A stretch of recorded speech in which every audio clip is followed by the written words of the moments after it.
สบายดีเด้อทุกคนสบายดีแล้วก็สวัสดีเด้อจ้าทุกคนข้าวปุ้นตอนนี้ก็แล้วข่อยกะตาใหญ่ก้อนท้องหรือท้องใหญ่ก้อนตาบูตักถ้วยบากใหญ่ตักเอาบ่มียั่งกาว่าสิเอาจักเต็มถ้วยพุ่นละกินถ้วยบักใหญ่ซะเนาะเฮ็ดแล้วก็สิมาเด้อไผอยากกินน้ำข่อยกินข้าวปุ้นแซ่บๆเด้อแล้วยังบ่พอได้นี่ยังสิตักต่ออยู่ข่อยสิเอาเต็มถ้วยอีหลีก็ยังว่ามื้อนี้มักแฮงเมนูนี่กินข้าวปุ้นกินยามใดก็บ่เบื่อกินยามใดก็แซ่บคือเก่ามาเด้อทุกคนมาเด้อจ้าแซ่บๆกินข้าวปุ้นน้ำกันกับหนูเด้อจ้ากำลังควรออกห่วยๆเลยประมาณนี้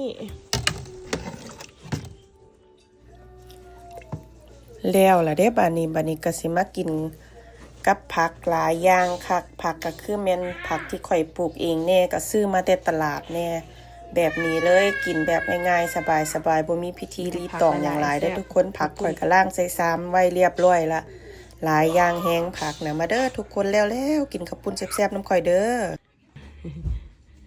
มื้อเช้านี่ข่อยไปตลาดกะอันน่ะไปได้มาแข่งกับผักสะเม็กมาก็ยังว่าผักแบบบ้านเฮาคืออยาก